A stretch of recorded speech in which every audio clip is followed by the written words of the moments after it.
अब इसको भी लगा कि काफ़ी कुछ ज़्यादा बड़ा नाम हो गया बुक का, इसको थोड़ा शॉर्ट करना चाहिए। तो उन्होंने एब्रिविएशन करके इसका नाम सिर्फ the wealth of the Nations रख दिया, the wealth of the Nations. तो एज़ अ एमसीक्यू भी आ सकता है कि एडम स्मिथ की बुक का नाम क्या था? अगर ये पूरा an inquiry into the nature and cause of the wealth of the nations रहा ऑप्शन में, तो वो टिक करना, और अगर वो ना रहे तो the wealth of the nation उसकी जगह रहे तो वो सेलेक्ट करना। ठीक। अब उन्होंने तो अपना बुक जो था वो लिख दिया इन्वेस्टिगेशन के ऊपर।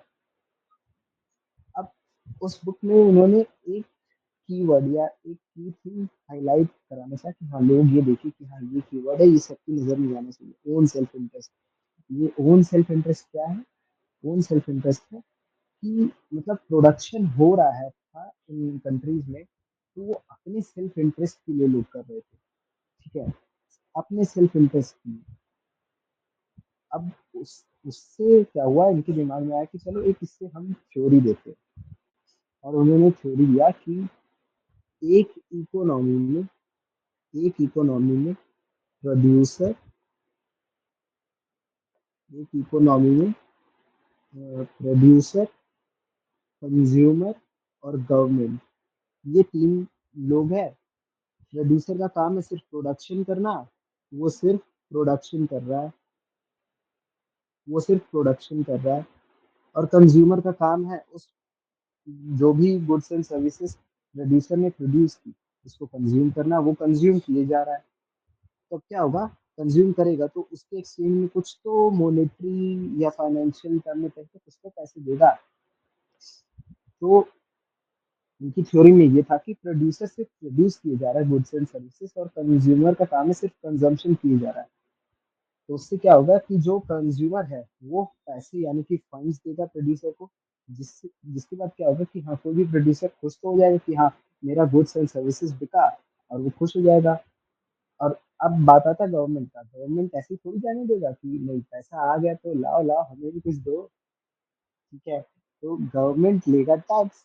अब गवर्नमेंट टैक्स लेगा तो प्रोड्यूसर तो खुश है, प्रोड्यूसर भी दे ही देगा, चलो हाँ हम तो टैक्स दे ही देंगे, क्या दिक्कत है। ठीक है, तो इनका थ्योरी ये था कि प्रोड्यूसर प्रोडक्शन किए जा रहा है, कंज्यूमर कंजम्पशन किए जा रहा है, कंज्यूमर उसके बदले प्रोड्यूसर को फंड्स दिए जा रहा है, और प्रोड्यूसर गवर्नमेंट को टैक्स दिया जा रहा है, और गवर्नमेंट खुश है। यानी कि हम मतलब प्रोड्यूसर कंज्यूमर और गवर्नमेंट खुश है तो हमारी इकोनॉमी भी खुश है। बस ऐसा ये लिखा हुआ है इनकी थ्योरी में। अब कुछ थोड़ा अधूरा अधूरा सा लग रहा है, मतलब इस थ्योरी में नहीं लग रहा कि ये समझ नहीं आ रहा, मतलब प्रोड्यूसर प्रोड्यूस किया जा रहा है ऐसा। तो एडम स्मिथ थे अपने स्कूल के टॉपर। अब क्या होता है कि क्लास में होता है ना कि टॉपर से कुछ क्वेश्चन पूछा टीचर ने, और टॉपर ने बता दिया हाँ भाई ये आंसर होगा, ये ऐसा ऐसा होगा। पर उसने टॉपर ने कर दी कोई गलती। पीछे एक बैक बेंचर बैठा हुआ है, उसको वो टॉपिक अच्छे से आता है, बैक बेंचर हाथ उठाता है, भाई गलत बताया, देखो मैं बताता हूँ ऐसा। तो वैसे ही क्या होता है, एक बैक बेंचर की एंट्री होती है, जॉन मेनेट कीन्स। अब उन्होंने पहले ये बताया कि देखो आपकी जो थ्योरी है वो है गलत। कैसे?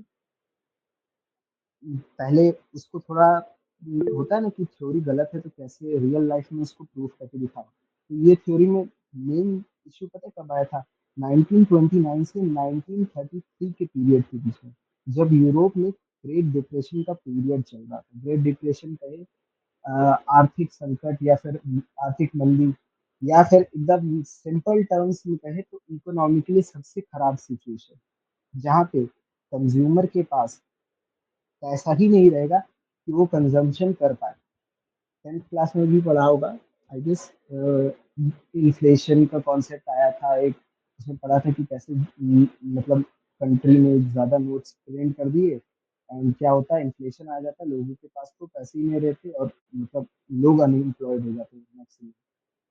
तो वही सिचुएशन आया ग्रेट डिप्रेशन का यूरोप में 1929 से 1933 के बीच में, और कंज्यूमर के पास पैसे रहे नहीं। अब क्या हुआ, ये थ्योरी तो हो गई गलत। अब कंज्यूमर के पास जब पैसा ही नहीं रहेगा तो वो प्रोड्यूसर से गुड्स एंड सर्विसेज कैसे खरीदेगा? अब जॉन मेनेट गिनेस अंकल ने बताया कि 3 बेसिक चीज़ें तो होनी ही चाहिए कंज़्यूमर के पास ताकि वो कंज़म्पशन कर सके। 3 बेसिक चीज़ें मतलब पहला एम्प्लॉयमेंट, हाँ, रोज़गार रहेगा तभी तो पैसा आएगा। ऐसे थोड़ी पेड़ पे लगा हुआ ऐसे गए, हाँ, वो देखो 500 का नोट निकाल लिया, नहीं। दूसरा है मनी, अब बात साफ है। आ, ये जो हमारा सिस्टम है इकोनॉमी का, इसमें तो मनी से ही गुड्स एंड सर्विसेज हम एक्सचेंज कर पाते हैं। तीसरा हो गया डिमांड फॉर दैट गुड। ये सबसे मेन है क्योंकि प्रोड्यूसर जो चीज़ प्रोड्यूस कर रहा है उस चीज़ की डिमांड भी तो रहनी चाहिए मार्केट में। ऐसे थोड़ी कि मतलब उस चीज़ की डिमांड है नहीं, वो प्रोडक्शन की जा रहा है तो कंज्यूमर खरीदेगा कहाँ से? फॉर एग्जांपल आईफ़ोन का डिमांड है नहीं, कंज्यूमर सैमसंग में अपना काम चला रहा है, तो कहेगा आप प्रोडक्शन करते जाओ, हम लेंगे ही नहीं, हम सैमसंग का फ़ोन लेंगे, ऐसा। फिर उसके बाद जॉन मेनर्ड कीनेस ने कहा कि जितनी भी सेक्टर्स हैं, ठीक है, वो इंटरडिपेंडेंट है एक-दूसरे के। सेक्टर्स? कौन-कौन से सेक्टर्स? प्राइमरी,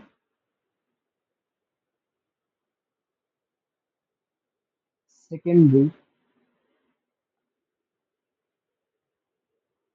और तीसरा है टर्शियरी।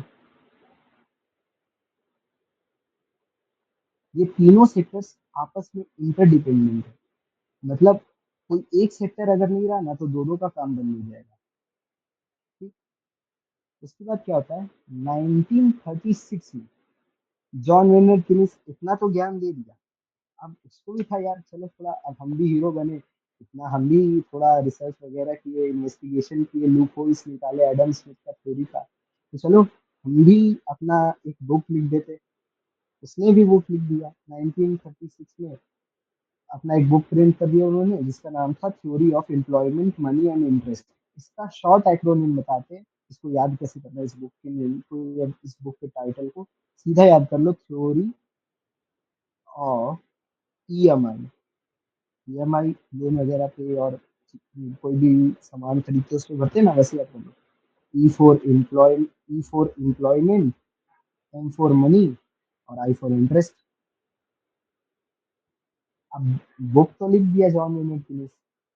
अब बुक पब्लिश हुआ, लोगों ने पढ़ा थ्योरी को, देखा हाँ कैसे एडम स्मिथ को इन्होंने गलत प्रूफ करा, देखा अरे फादर ऑफ मॉडर्न इकोनॉमिक्स को इन्होंने गलत प्रूफ कर दिया, कुछ तो बात होगा, चलो इनको भी एक टाइटल देते, इनको भी थोड़ा सा सम्मानित करते, तो इनको भी टाइटल दे दिया फादर ऑफ मैक्रो इकोनॉमिक्स। अब कनेक्ट हुआ हमारा पॉइंट कि हाँ यहाँ से तो मैक्रो इकोनॉमिक्स स्टार्ट हुई। अब क्या होता है, ऑल साइंस वाले बच्चे भी होंगे यहाँ पे और भी स्टूडेंट्स होंगे, इकोनॉमिक सिस्टम मतलब मैथ्स जानते होंगे, जो नहीं जानते चलो आगे बता देते हैं। इकोनॉमिक्स, 3 इकोनॉमिक सिस्टम होते हैं हमारी सोसाइटी में। पहला कैपिटलिस्टिक, दूसरा सोशलिस्टिक, तीसरा मिक्स्ड। कैपिटलिस्टिक इकोनॉमिक सिस्टम में जो फैक्टर्स ऑफ प्रोडक्शन होते हैं वो प्राइवेट सेक्टर के विदिन होते हैं। फैक्टर्स ऑफ प्रोडक्शन ये क्या बता रही है? फैक्टर्स ऑफ प्रोडक्शन वो लोग होते हैं जिनके चलते प्रोडक्शन का जो प्रोसेस है वो कैरी आउट होता है। अच्छा, कौन कौन होते हैं जरा बताना। फैक्टर्स ऑफ प्रोडक्शन में आता है लैंड, लेबर, कैपिटल और एंटरप्रेन्योर। हम स्पेलिंग नहीं लिख रहे वरना कोई कहेगा गलत लिख दिया, ठीक है, एंटरप्रेन्योर को लिख लेने का। हाँ, ठीक है। तो एग्जाम्पल के साथ अगर हम समझे तो कैपिटलिस्टिक हम देख सकते हैं यूएसए में, जहाँ पे मतलब जो भी फैक्टर्स ऑफ प्रोडक्शन है वो प्राइवेट सेक्टर के विदिन है। सोशलिस्टिक का हम एग्जांपल ले सकते हैं एट दैट टाइम, पिछला वाला जो हमारा यूएसएसआर वगैरह था, जो कि मतलब सारा जो भी प्रोडक्शन जो भी कंपनीज थी वो गवर्नमेंट के अंदर थी। नेक्स्ट में हम इंडिया के एग्जांपल ले सकते हैं जिसमें हाँ गवर्नमेंट और प्राइवेट दोनों के पास ओनरशिप थी फैक्टर्स ऑफ प्रोडक्शन की। में लिखा हुआ है India has mixed economy after independence. अब थोड़ा हम फीचर देखते हैं कैपिटलिस्ट इकोनॉमी का, या फिर कहे तो कैपिटल कैपिटलिस्ट इकोनॉमी के जो फैक्टर्स ऑफ प्रोडक्शन होते हैं उनके क्या क्या फीचर्स होते हैं। तो अभी हमने ऊपर land, labour, capital, entrepreneur discuss करा। अब नीचे तो पहला बात होता है कि किसी भी फर्म में या फिर किसी भी कंपनी में एक एंटरप्रेन्योर होता है जो कि कंपनी की मेजर डिसीजंस को टेक ओवर करता है। देखता है कि हाँ, अच्छा ये डिसीजन है, ये बनाना है, ऐसे एडवर्टाइजमेंट करवाना है, ऐसा ऐसा जो भी प्लानिंग है वो एंटरप्रेन्योर करता है। और जो भी रिस्क एसोसिएटेड है विद इन द फर्म या फिर विद इन द बिजनेस, वो एंटरप्रेन्योर का ही होता है। अगर लॉस होगा तो उसका ही लॉस होगा। ठीक है। अब क्या होता है कि एंटरप्रेन्योर तो आ गया, बिजनेस चलाने के लिए पैसा तो चाहिए होगा। ऐसे ही थोड़ी हमको रॉ मटेरियल मिल जाएगा या कुछ भी सामान मिल जाएगा। तो एंटरप्रेन्योर लाता है कैपिटल।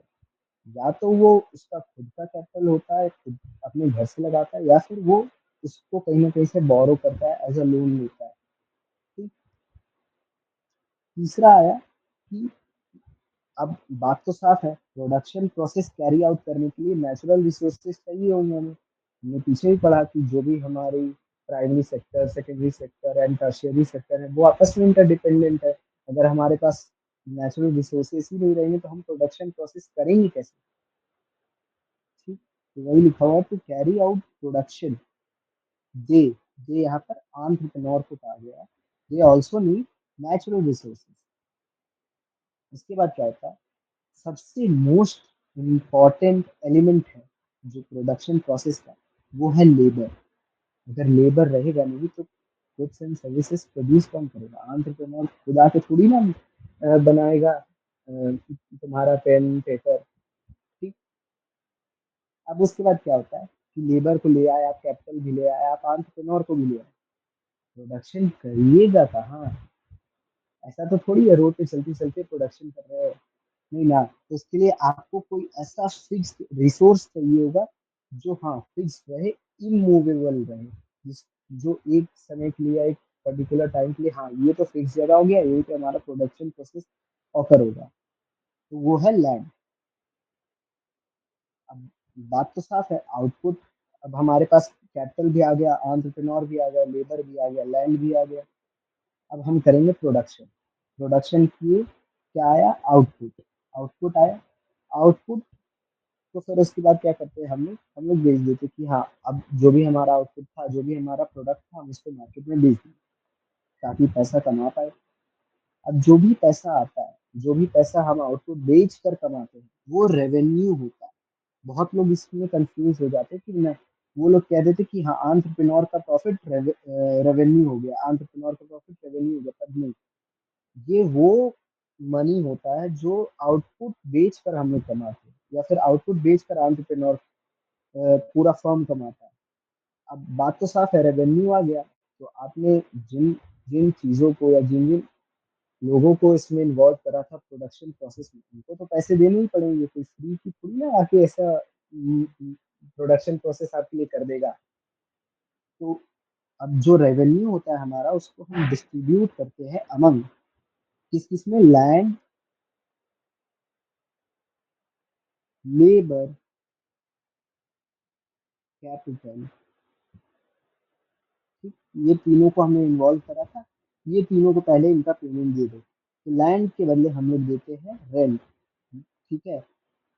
और लेबर को हम लोग देते हैं वेजेस। और जो हमारा कैपिटल होता है उस पर हम लोग देते हैं इंटरेस्ट। ठीक। और जो भी इन तीनों को पेमेंट करने के बाद, पैसे डिस्ट्रीब्यूट करने के बाद जो भी बचता है वो होता है प्रॉफिट। यानी कि एंटरप्रेन्योर की जेब में गया अब ये प्रॉफिट। ठीक।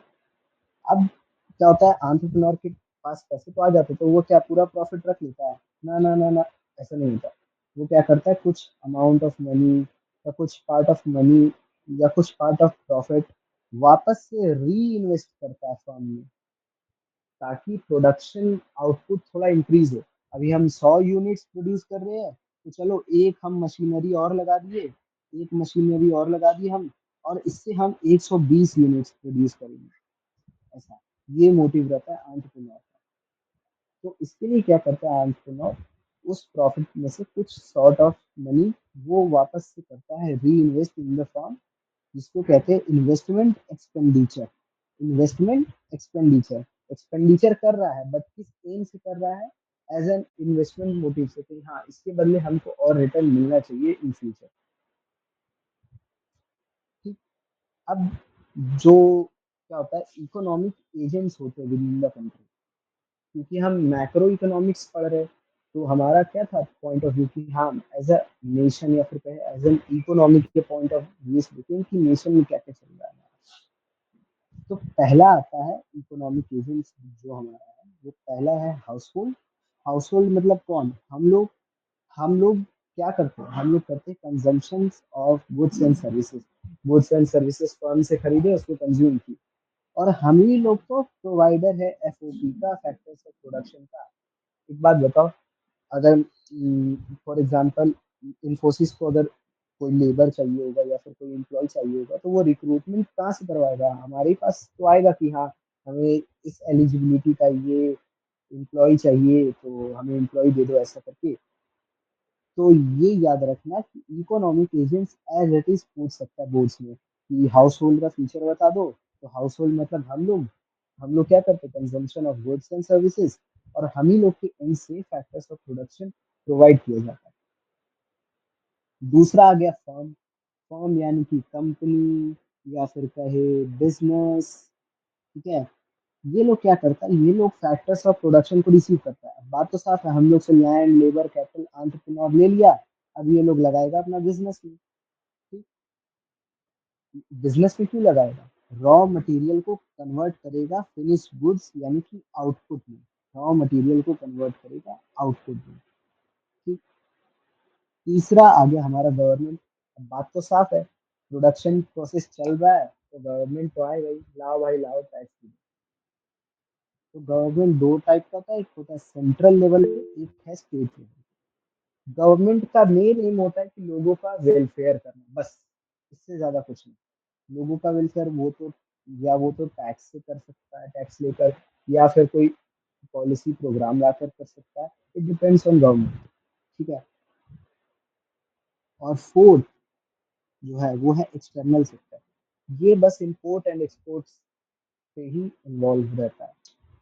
अब ये जो भी इकोनॉमिक एजेंट्स है, इसको एज इट इज याद रखना। ये जो भी फैक्टर्स ऑफ प्रोडक्शन पढ़ा, इसको एज इट इज याद रखना, क्योंकि आगे नेशनल इनकम पढ़ेंगे, मनी पढ़ेंगे, बैंकिंग पढ़ेंगे, इनकम एम्प्लॉयमेंट पढ़ेंगे, वो सब में ये कीवर्ड्स यूज करता हुआ मतलब एज इट इज आएगा।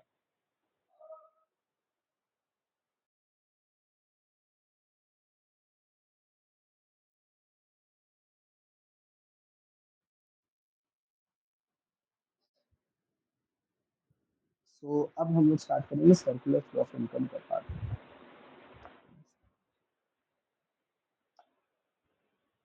अब पीछे हमने फैक्टर्स ऑफ प्रोडक्शन पढ़ा, इकोनॉमिक एजेंट्स कर लिए। अब हमारा स्टार्ट होता है सर्कुलर फ्लो ऑफ इनकम का पोर्शन।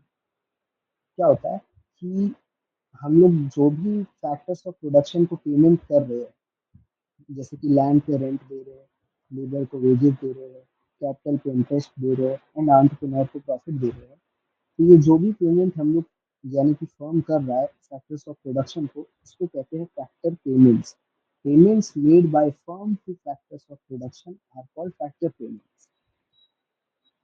अब ये सर्कुलर फ्लो ऑफ इनकम का सीधा ऐसा डायग्राम खोल दिया तो कुछ ने तो पढ़ा भी नहीं होगा, वो देख के गिर जाएंगे, अरे ये क्या खोलिए क्या लिखा है ये। तो पहले हम लोग थोड़ा बेसिक से स्टार्ट करते हैं। देखो, सर्कुलर फ्लो ऑफ इनकम में तीन फेजेस होते हैं। फेजेस वाइज मतलब पहले फेज पढ़ेंगे, उसके बाद जो दो टाइप के फ्लो है वो करेंगे, और फिर फाइनल में circular flow of income stock flow का कॉन्सेप्ट करके एंड करेंगे। ठीक है। तो तीन फेजेस होते हैं। पहला फेज होता है जनरेशन फेज। इस फेज में क्या होता है, फर्म यानी कि company goods and services produce करती है। अब गुड्स एंड सर्विसेज वो खुद से तो नहीं करेंगे, उसके लिए उनको फैक्टर्स ऑफ प्रोडक्शन चाहिए होगा, तो फैक्टर्स ऑफ प्रोडक्शन के हेल्प से वो लोग गुड्स एंड सर्विसेज प्रोड्यूस कर लिए। उसके बाद क्या होता है, डिस्ट्रीब्यूशन फेज आता है यानी कि सेकंड फेज। इस फेज में फैक्टर पेमेंट फर्म देता है हाउस होल्ड को। बात तो साफ है, आप जिससे इतनी मजदूरी करवा रहे हो, जिसको इतना आप बोल रहे हो प्रोडक्शन करने, उसको आप कुछ तो पेमेंट करोगे ना। तो इसको कहते हैं डिस्ट्रीब्यूशन फीस। नाम से ही हम लोग समझ सकते हैं कि हाँ डिस्ट्रीब्यूट हो रहा है, इनकम डिस्ट्रीब्यूट हो रहा है बिटवीन फैक्टर्स ऑफ प्रोडक्शन। और थर्ड फेज जो है हमारा वो है डिस्पोजिशन फेज। इस फेज में क्या होता है, income factors of production receive करनी होता है, मतलब जो फैक्टर इनकम रहता है या फिर कहें जो पैसे फर्म देता है हाउस होल्ड को कि हाँ आपका हमने लैंड लेबर कैपिटल यूज किया, तो ये लो आप उसके बदले पैसे रखो, तो वो इनकम हो गया फैक्टर्स ऑफ प्रोडक्शन की। उस इनकम को रख लिया हमने, अब क्या करते हैं हम लोग उसको दोबारा से स्पेंड करते हैं गुड्स एंड सर्विसेज प्रोड्यूस करने के लिए। और फर्म को हम लोग दोबारा से कहते हैं कि हाँ, जैसे एक बात तो साफ है, हमने एक बार बिस्किट खरीद लिया या एक बार कंजम्पशन खरीद लिया, तो ऐसा थोड़ी है, हमारा कंजम्पशन तो अनलिमिटेड है, हमारी वांट्स तो अनलिमिटेड है, कब क्या जरूरत पड़ जाए, कब क्या कंज्यूम करना पड़ जाए, ठीक है। तो इसलिए हम लोग वो इनकम को वापस से खर्च करते हैं गुड्स एंड सर्विसेज के लिए, और फर्म वापस से फिर गुड्स एंड सर्विसेज प्रोड्यूस करता है। तो ये एक तरीके से साइकिल जैसा हो गया, डिस्ट्रीब्यूशन फेज, फिर उसके बाद आता है इनकम, पहले जनरेशन फेज, फिर डिस्ट्रीब्यूशन फेज, फिर एक्सपेंडिचर फेज, और फिर वापस से प्रोडक्ट जनरेशन फेज पे वापस हम लोग चले जाते हैं।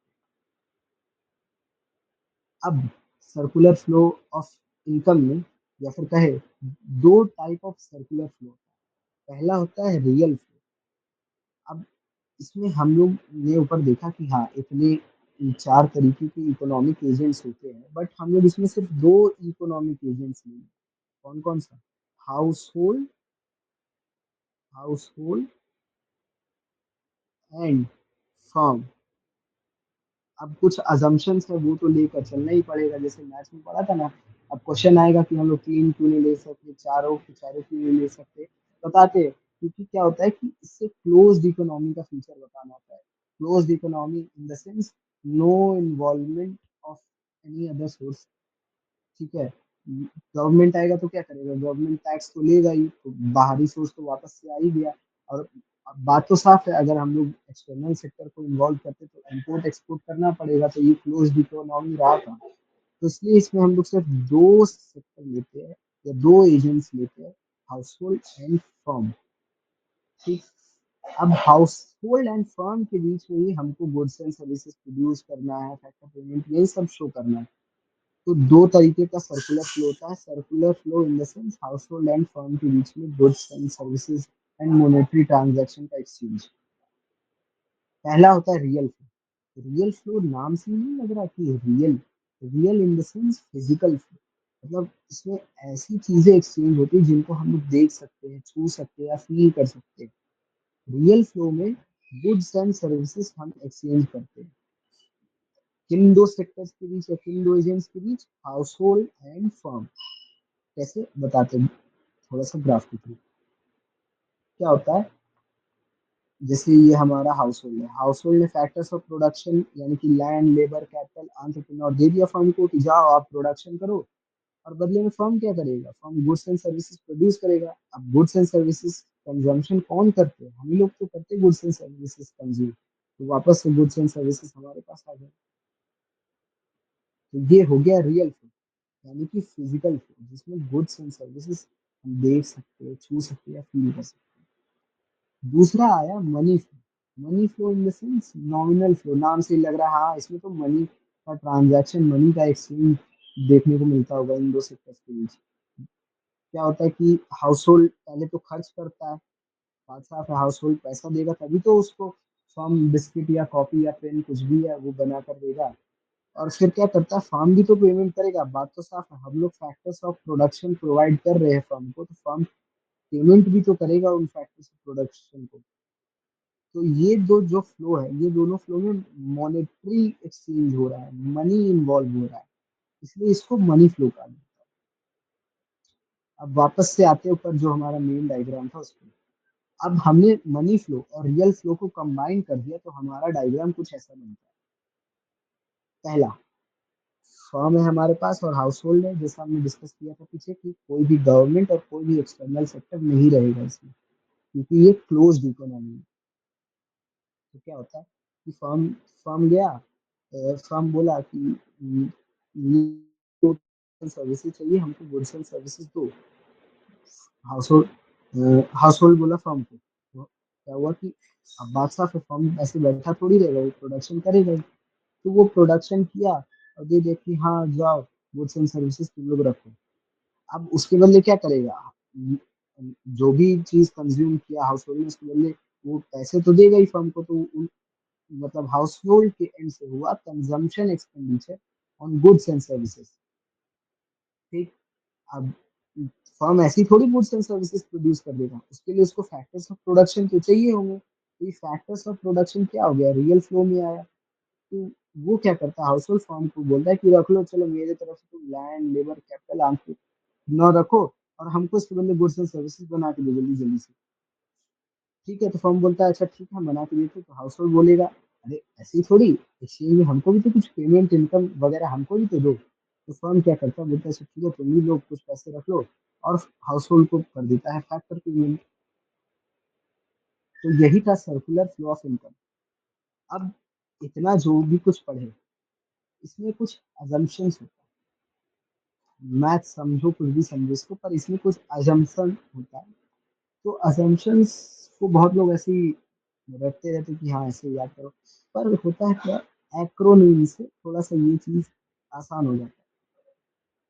सर्कुलर फ्लो ऑफ इनकम के चार मेन अजम्पशंस होते हैं, या चार की अजम्पशंस होते हैं। पहला, जो भी पैसा फर्म ने कमाया वो उसको वापस से री इन्वेस्ट करेगा, इसलिए R for reinvest all money earn by firm. दूसरा, E, there will be no external sector. अभी ऊपर बताया कि अगर जहाँ एक्सटर्नल सेक्टर या फॉरेन सेक्टर आ जाएगा तो इंपोर्ट एक्सपोर्ट होगा गुड्स का, और हमको तो क्लोज्ड इकोनॉमी दिखाना है कि हाँ क्लोज्ड इकोनॉमी ऐसे वर्क करता है। तीसरा, कोई भी सेविंग्स नहीं होगा, चाहे फर्म हो चाहे हाउस होल्ड हो, कुछ भी सेविंग्स नहीं करेगा। जितना कमाया, 100 रुपया कमाया है, ठीक है, 100 रुपया वापस से री इन्वेस्ट करेगा। उसके बाद कोई भी टैक्सेस नहीं होंगे। टैक्सेस नहीं होंगे मतलब गवर्नमेंट सेक्टर भी इसमें इन्वॉल्व नहीं है। तो ऐसे इसका अजम्पशंस देखिए। दूसरा क्या देखते हैं कि इसमें कोई भी लीकेज या इंजेक्शन का कॉन्सेप्ट नहीं है। मतलब अगर एक्सटर्नल सेक्टर का बात कर रहे हैं तो एक्सटर्नल सेक्टर क्या बताता है कि हाँ यहाँ पे तो एक्सपोर्ट इंपोर्ट का बात है, तो कोई भी एक्सपोर्ट इंपोर्ट का केस नहीं आता है सर्कुलर फ्लो ऑफ इनकम में। ये हुआ हमारा circular flow of income and. ठीक है, circular flow of income and हो गया। पर जाने से पहले एक छोटा सा कॉन्सेप्ट और सुन लो, वो है स्टॉक एंड फ्लो का कॉन्सेप्ट। स्टॉक एंड फ्लो का कॉन्सेप्ट। अब क्या होता है कि ये स्टॉक और फ्लो क्या है, दो वेरिएबल्स जिसको हम लोग मेजर करते हैं। जो स्टॉक वाला वेरिएबल है उसको हम किसी पर्टिकुलर पॉइंट ऑफ टाइम पे मेजर करते हैं। फॉर एग्जांपल, किसी नेशन का वेल्थ हो गया, या कैपिटल हो गया, या मनी सप्लाई हो गया। ये क्या है, ये नहीं, नाम से सुनने से लग रहा है जैसे, डेफिनेशन तो देख लोगे सर, पर इसको थोड़ा सा रिलेट करके समझना पड़ता है। फॉर एग्जाम्पल, तुम्हारे पास एक वॉलेट है, ठीक, उस वॉलेट में तुम्हारे पास 100 रुपए है। तो ये वॉलेट में जो तुम्हारे पास 100 रुपए है वो स्टॉक हो गया। बट अगर तुम इससे 10 रुपए की चिप्स या 10 रुपए की कुरकुरे खरीदते हो तो वो फ्लो हो। अब कुछ समझ में आया? तो थोड़ा थम्स अप वगैरह देखे कि स्टॉक और फ्लो में कंफ्यूजन तो नहीं।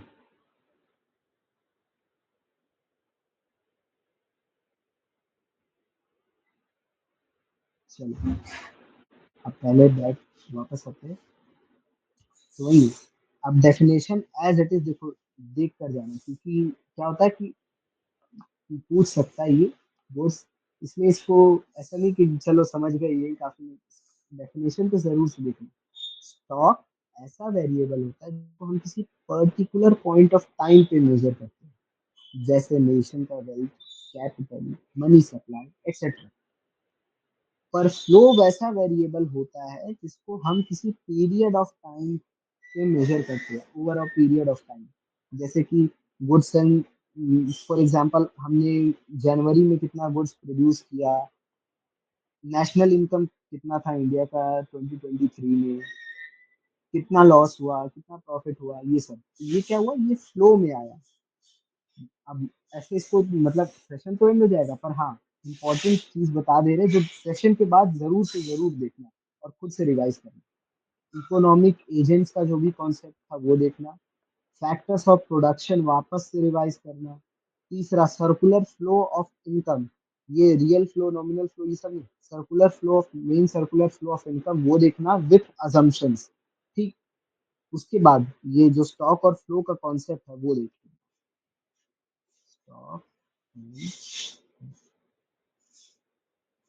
ठीक। चलो तो फिर आज का सेशन यहीं पे एंड करते हैं, क्योंकि टाइम भी एक्चुअली ज़्यादा ले लिया सेशन को रीशेड्यूल करने के चक्कर में। लीकेज एंड इंजेक्शन अभी तो बताया। लीकेज एंड इंजेक्शन फिर से सुन लो, होता क्या है लीकेज एंड इंजेक्शन। क्या होता है कि फॉर एग्जांपल हमने सर्कुलर फ्लो ऑफ इनकम में देखा, अजम्पशन में देखा कि कोई भी एक्सटर्नल सेक्टर या फॉरेन सेक्टर इन्वॉल्व नहीं रहेगा। एक्सटर्नल या फॉरेन सेक्टर इन्वॉल्व नहीं रहेगा, विच मीन दैट कि एक्सटर्नल सेक्टर का क्या क्या रोल था, हमने वो देखा कि हाँ एक्सटर्नल सेक्टर इंपोर्ट और एक्सपोर्ट में इन्वॉल्व रहता है। तो लीकेज और इंजेक्शन से ये समझो कि हाँ लीकेज हो रहा है मीन्स गुड्स एंड सर्विसेज बाहर जा रहे हैं, एंड इंजेक्शन हो रहा है मीन्स कि गुड्स एंड सर्विसेज हमारे कंट्री के विद इन आ रहे हैं। यही है लीकेज एंड इंजेक्शन का कॉन्सेप्ट।